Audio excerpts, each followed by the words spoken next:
गया तो उसने अपने दरवाजे को बंद कर लिया और उसके बाद अंदर चली गई। इसका बाप इंतजार कर रहा है। काफी देर गुजर गया तो अपने पड़ोसियों को बुलाया, अपने भाइयों को बुलाया, कहा मेरा बेटा ऑर्डर के खिलाफ कुछ नहीं करता था, लगता है आज किसी मुसीबत में है, चलो चलते हैं। जब लोग आए तो देखा उनका बेटा बेहोश पड़ा है, उठाकर घर ले गए और ले जाने के बाद जब घर पहुंचने के बाद उसको होश आया तो बाप ने कहा मेरे शहजादे क्या हो गया, किसी ने तुझ पर हमला कर दिया था या तुझे किसी मूजी जानवर ने काट लिया है? उसने कहा हुजूर न मुझे मूजी जानवर ने काटा है, न मुझे पर किसी ने हमला किया है, न मुझे और कोई परेशानी। कहा बेटा तब क्या है?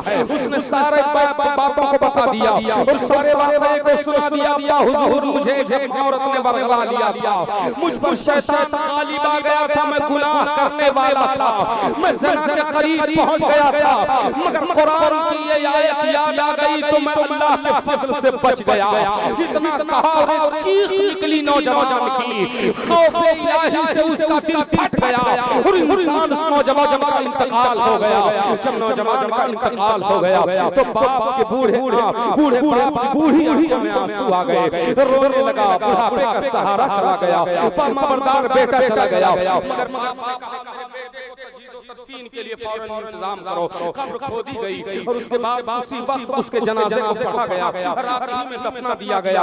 उसके बाद जब सुबह हुई हज़रत उमर इब्न खत्ताब रज़ियल्लाहु ताला अन्हु नमाज पढ़ाने के लिए आए। नमाज खत्म हो गई, उमर इब्न खत्ताब ने फरमाया आज वो नौजवान नहीं आया, क्या बात है? किसी ने कहा हुजूर उसका इंतकाल हो गया, चलो उसके घर चलते हैं। कहा हुजूर उसकी तजहीज़ व तदफीन हो गई, उसको दफन कर दिया गया, रात ही में उसके बाप ने दफन करवा दिया। कहा उसके बाप के पास चलते हैं। अल्लाह अकबर प्यारे, जब उनके घर आए तो उमर इब्न खत्ताब फरमाते हैं एक बूढ़े इंसान, एक शख्स ये बता आपने क्यों ऐसा किया कि अपने बेटे के जनाजे में मुझे क्यों नहीं बुलाया?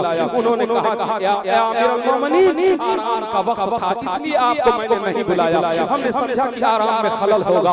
अल्लाह अकबर। हज़रत उमर इब्न खत्ताब फरमाते हैं अचानक इंतकाल हो गया। उन्होंने सारा वाक़या बता दिया। उमर इब्न खत्ताब फरमाते हैं मुझे उस नौजवान के कब्र पर लेकर के चलो। ए मुसलमानों जरा गौर फरमाओ, उमर इब्न खत्ताब रज़ियल्लाहु ताला अन्हु उस नौजवान के कब्र पर जाते हैं और कब्र पर जाने के बाद आपने सलाम किया और सलाम करने के बाद आप फरमाते हैं ए नौजवान ये आयत आपने सूरह रहमान की पढ़ी, आपने इस आयत की तिलावत फरमाते हैं वो लिमन खाफा मकाम रब्बिही जन्नतान। जैसे उमर इब्न खत्ताब ने इतना कहा तो उस नौजवान के कब्र से आवाज आती है वालेकुम अस्सलाम या अमीरुल मोमिनीन, नाम बोले बोले खाफा मकाम रब्बिही जन्नतान। हां ए अमीरुल मोमिनीन, अल्लाह ताला ने मुझे दो जन्नतें अता फरमाई है, एक जन्नत मेरी नेकी की बुनियाद पर और एक जन्नत मैंने गुनाह से जो खौफ से गुनाह छोड़ा उस बुनियाद पर अल्लाह ने मुझे दो जन्नतें अता फरमाई है।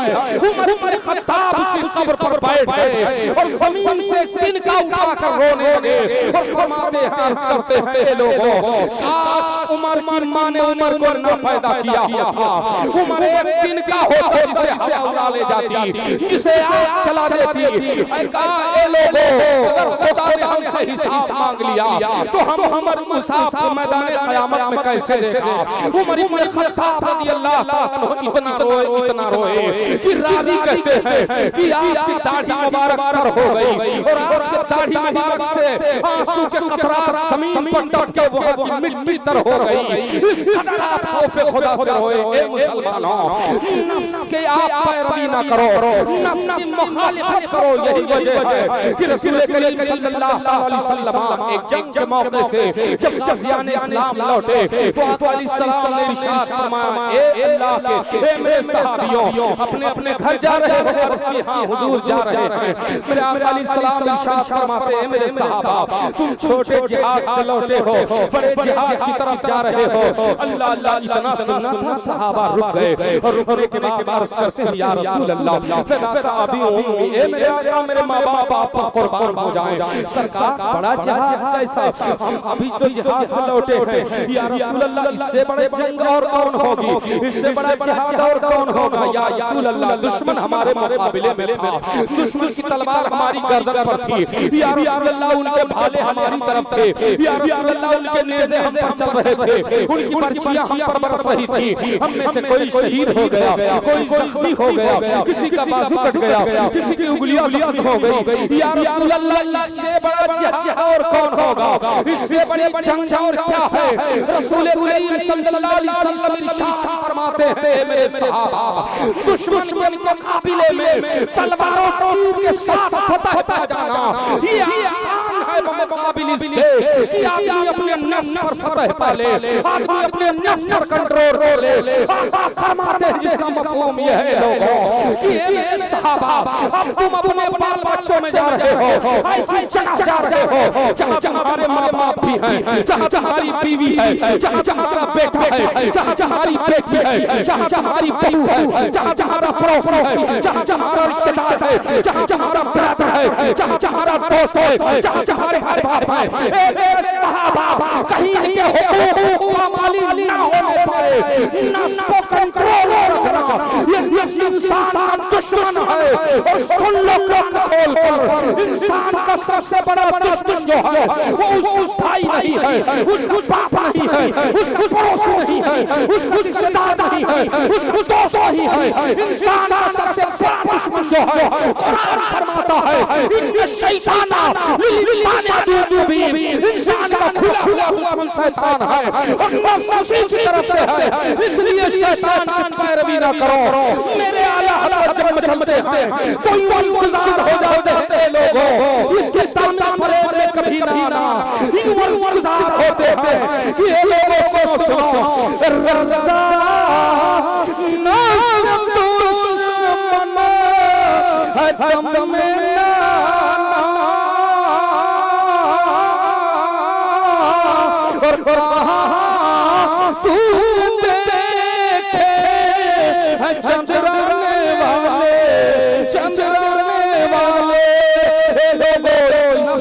में फरेब में ना और तुम्हारी दुनिया भी तबाह कर देगा और आखिरत तबाह कर देगा। ये नफ्स हमारा सबसे बड़ा दुश्मन है। अल्लाह अल्लाह जरा गौर फरमाइए कैसे कर रहा है।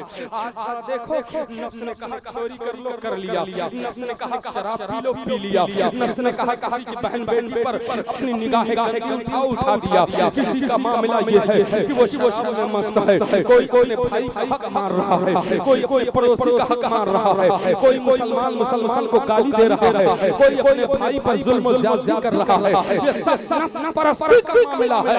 अगर तुम्हारे अंदर नफ्स परस्ती ना होती तो मुस्तफा का कानून जरूर आप याद रखते, जरूर आप अच्छी जिंदगी गुजारते, जरूर आप नेक नीति से जिंदगी गुजारते। मुसलमानों जरा गौर फरमाओ, क्या हमारे माशरे में बात नहीं है बात आ जाए भाई का दुश्मन बना घूम रहा है, नफ्स पैरवी करते घूम रहा है। नफ्स का मामला ये है हम उससे बात नहीं करेंगे, वो हमारा सगा भाई है। अगर अल्लामा इरशाद साहब ने कह दिया भाई हो यार, थोड़ी सी उनसे गलती हो गई, माफ कर दो, कहा खबरदार जो उसका नाम मेरे सामने लिया, उसका नाम तब न लेना, बड़ा बहुत बदतमीज है, हमारा सबसे बड़ा दुश्मन वो है। अल्लाहू अकबर, ये मिजाज है आपका, एक मामला है आपका, आपके पड़ोसी से जरा सी बात हो गई तो उस पर अमल पैरा हो गए, उसके दुश्मन बने घूम रहे हैं। हमारा खुला हुआ दुश्मन है, उसे अपने साथ लिए घूम रहे हैं, उसकी बातों आ रहे हैं, उसके इशारे पर चल रहे हैं, यही हमारा मामला है। अल्लाहू अकबर प्यारे, अभी आपने देखा उलमाए किराम को आपने सुना, अभी जिया साहब पढ़ रहे थे, लोग झूम रहे थे, लोग पढ़ रहे थे, वो पढ़ रहे थे, लोग मचल रहे थे। हज़रात मैं आपसे अर्ज ये करना चाहता हूँ कि जो आप जाहिर में झूम कर दिखा रहे हो वही बातिन में होना जरूरी है। तब आपको मोहम्मद का मतलब समझ में आएगा, तब रसूलुल्लाह का मामला समझ में आएगा। फर्जी झूमने को नहीं कहा जाता है, इस फर्जी बारे को अपना दिल से निकाला फेंको, नबी का सच्चा इश्क सीने में बसाओ, तब पता चलेगा नबी का आशिक कौन होता है, नबी का दीवाना कौन होता है, नबी का चाहने वाला कौन होता है, नबी के आशिकों का मामला क्या होता है। जरा सी तकलीफ आ जाए तो आप बिफर जाते हो, जरा सी परेशानी आ जाए तो उलमा को गाली देने लगते हो, ये मौलाना रोकते हैं, ये ना करो। जरा सी मामला बात आ जाए तो इस्लाम के मामले में अपने घर में छुप करके बैठ जाते हो। मोहम्मद सल्लल्लाहु अलैहि वसल्लम से प्यार करते हैं, नमाज का पता नहीं है, मोहम्मद सल्लल्लाहु अलैहि वसल्लम से प्यार करते हैं। आपके रोजे में रमजान के महीने में रोज पता नहीं पान खाए घूम रहे हो, कह रहे हो आइला मोहम्मद है, नमाज का पता नहीं है, फजर गायब है, ज़ोहर गायब है, असर गायब है, मगरिब गायब है, इशा गायब है, आइला मोहम्मद कह रहे हो। मैं आपसे पूछना चाहता हूँ, क्या यही इश्क़ नबी है? मैं अर्ज़ ये करना चाहता हूँ कि जिसके अंदर जितना इश्क़ नबी होगा उतना ही मुत्तकी होगा, उतना ही परहेज़गार होगा। जिसके अंदर जितना नबी की मोहब्बत होगी उतने वो होगा, अच्छा होगा, समाज को एक रास्ता दिखाने वाला होगा। अल्लाह अकबर प्यारे, मैं के सामने एक बरकत ताकि समझ में आ जाए आइला मोहम्मद का मतलब क्या होता है और नबी से इश्क कैसे किया जाता है। नौजवानों, मैं तुमसे मुखातब हूँ, ए मेरे कौम के लोगों, मैं तुमसे अर्ज करना चाहता हूँ, जरा अपने आज जाना बिस्तर पर तो गौर से सोचना, तुम अपने नबी से कितनी मोहब्बत करते हो। मेरे आका तो फरमाते हैं तुम उस वक्त तक कामिले मोमिन नहीं हो सकते जब तक मैं तुम्हारी बीवी, तुम्हारे बच्चे, तुम्हारे माँ बाप, तुम्हारे बेटे, तुम्हारे सारे इंसानों में जब तक मैं तुमसे सबसे ज्यादा अजीज ना हो जाऊं तब तक तुम उस वक्त कामिले मोमिन नहीं हो सकते हो। ये नबी फरमाए। मगर आज मामला ये है कि हम बेटी की मोहब्बत में हम अल्लाह के रसूल के फरमान को छोड़ रहे हैं, हम अपनी बीवी की मोहब्बत में नबी की सुन्नत को तरक कर रहे हैं, हम अपने बच्चों की मोहब्बत में नबी की सुन्नत को पुष्ट कर रहे हैं, हम अपने परिवारों की मोहब्बत में नबी करीम सल्लल्लाहु अलैहि वसल्लम की सुन्नतों को अपने पीठ के पीछे करते हुए दिखाई दे रहे हैं। आज ये तारीख का एक फर्क पलट दो कि चाहे जितना भी मुसीबत आ जाए मगर मोहम्मद के दीवाने जो होते हैं वो मचलते रहते हैं, यही कहते हैं या रसूल अल्लाह मेरी जान आप पर कुर्बान है। अल्लाह अकबर प्यारे, आओ मैं आपके सामने एक रिवायत अर्ज करता चलो। हज़रत अब्दुल्लाह इब्न अब्बास रज़ियल्लाहु ताला अन्हु, हज़रत अब्दुल्लाह इब्न मसूद रज़ियल्लाहु ताला अन्हु हैं, हज़रत अब्दुल्लाह इब्न मसूद रज़ियल्लाहु ताला अन्हु बयान करते हैं कि जब सरवर कौनैन ने मक्का शरीफ से हिजरत किया और मक्का शरीफ से हिजरत करके मदीना तशरीफ लाए तो उस शाख जो थे, जो मुसलमान थे, वो लोग मदीना आने के लिए किसी न किसी बहाने से निकल रहे थे। उनमें नौजवान निकला और जब नौजवान कुरैश निकला रसूलुल्लाह की हिमायत में आने के लिए, गुलामी में आने के लिए, इश्क उनका दिल इश्क मोहम्मद से मामूर था।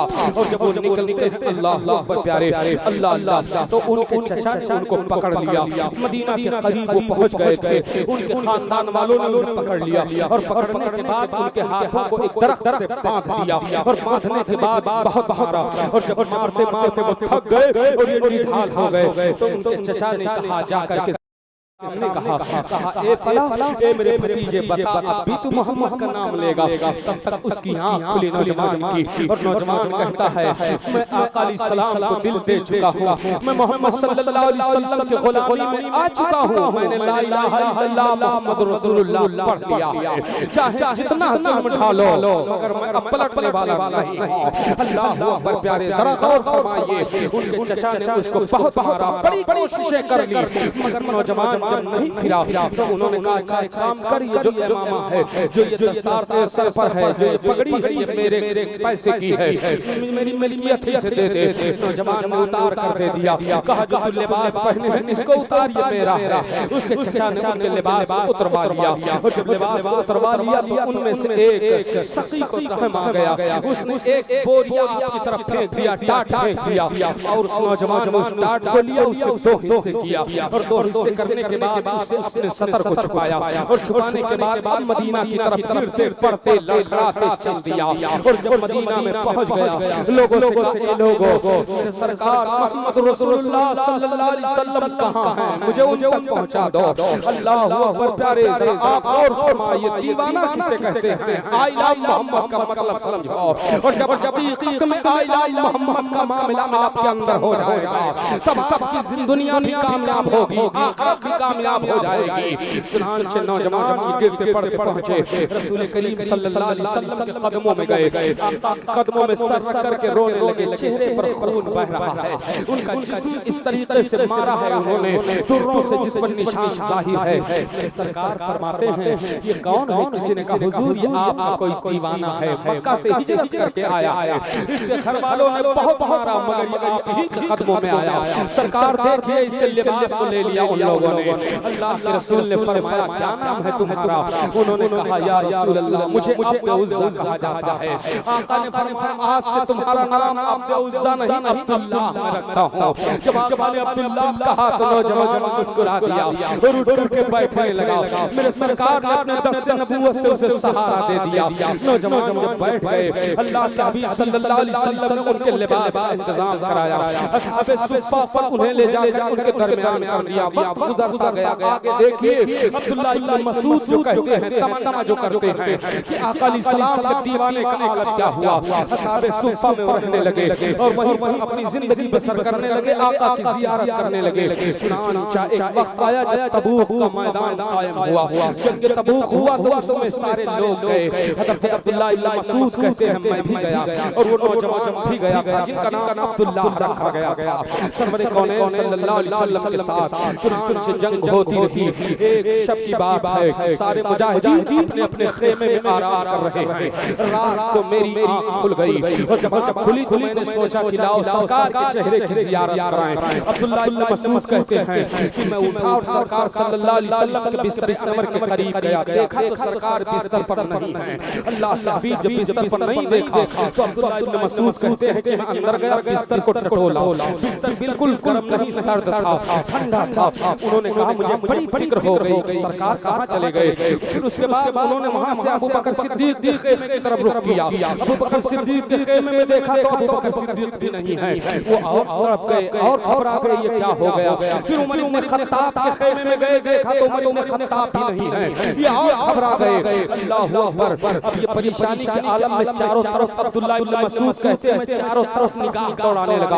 आखिर मेरे सरकार गए कहाँ? दोनों आपके खलीफा गए, दोनों आपके जो वजीर हैं दुनिया के वो कहाँ चले गए? निगाह इधर उधर दौड़ रहे हैं। वो कहते हैं मेरी निगाह मैदान के आखिरी सिरे पर जाकर के पड़ी तो हमने देखा वहाँ एक रोशनी जाहिर हो रही है, वहाँ एक रोशनी जल रही है। वो कहते हैं मैं उसी जानिब चल दिया। हज़रत अब्दुल्लाह इब्न मसूद कहते हैं कि मैं उसी तरफ चलता गया, जब करीब गया तो देखा कि अबू बकर सिद्दीक खड़े हैं और हज़रत उमर इब्न खत्ताब भी खड़े हैं और एक कब्र खोदी गई है जिसमें सरवर कौनैन सल्लल्लाहु अलैहि वसल्लम उतरे हुए हैं और अल्लाह के हबीब सल्लल्लाहु अलैहि वसल्लम उस कब्र की मिट्टी को उठा करके साफ कर रहे हैं। और जब मिट्टी साफ हो गई तो मेरे आका अलैहिस्सलातु वस्सलाम ने इरशाद फरमाया ए अबू बकर और उमर लाओ मेरे गुलाम को मुझे दे दो। हज़रत अब्दुल्लाह इब्न मसूद मचल गए, कहते हैं या रसूल अल्लाह ये कौन खुशनसीब है जिसके कब्र की आप कब्र में आप उतरे हैं, आप उसको उतार रहे हैं। मेरे आका फरमाते हैं ये अब्दुल्लाह है, मेरा दीवाना है जिसने मेरी खातिर बड़ी परेशानियां बर्दाश्त की है, मेरी खातिर कितनी दिक्कतें बर्दाश्त की है। अब्दुल्लाह इब्न मसूद कहते हैं अल्लाह के इज्जत और जलाल की कसम है, अल्लाह की इज्जत की कसम खाकर वो कहते हैं कि जब अबू बकर और उमर ने उस आदमी को अब्दुल्लाह की लाश को सरकार की गोद में दिया और सरकार ने कब्र अमर में लिटाया, अल्लाह के रसूल ने फिर अब्दुल्लाह का सर उठाया और अपने दोनों हाथ से उनके दोनों रुखसार को पकड़ा और पकड़ करके रोने लगे। सरकार के मुकद्दस आंखों से आंसू जो टपके अब्दुल्लाह के चेहरे पर मोतियों की तरह गिर रहे थे और मेरे सरकार कह रहे थे ए परवरदिगार मैं अब्दुल्लाह से राजी हो गया हूं, तू अब्दुल्लाह से राजी हो जा। मैं अब्दुल्लाह से राजी हो गया हूं, तू अब्दुल्लाह से राजी हो जा। हज़रत अब्दुल्लाह इब्न मसूद कहते हैं मैंने तमन्ना की काश मरने वाला अब्दुल्लाह ना होता बल्कि इब्न मसूद होता, जिस सरकार ने उसके लिए मुजदा दे दिया। ए मुसलमानों जब सच्चाई रहेगा बेटा अपने मेरे सरकार इसके कब्र अमर में उसके बाप जाकर कहते हैं ए मौला मैं इससे राजी हूं तो इससे राजी हो जाओ। अगर आज आपके दिल में सच्चाई का है तो क्या रखिए वही इशारा जब कब्र में लेके जाएगा तो मेरे सरकार मदीना से जरूर तशरीफ लाएंगे और दरूद फरमाएंगे ए फरिश्तों ये मेरा गुलाम है। और आज जब आ जाएंगे कब्र में तो कब्र की रौनक बदल जाएगी। तभी तो बरेली का ताजदार मचलते हुए इंतजार हो गया। ए लोगों दीवाना रसूल बनो, बनोगे तो ये कब्र में फायदा होगा। ये कब्र में रहेंगे ताशर चश्मे नूर के,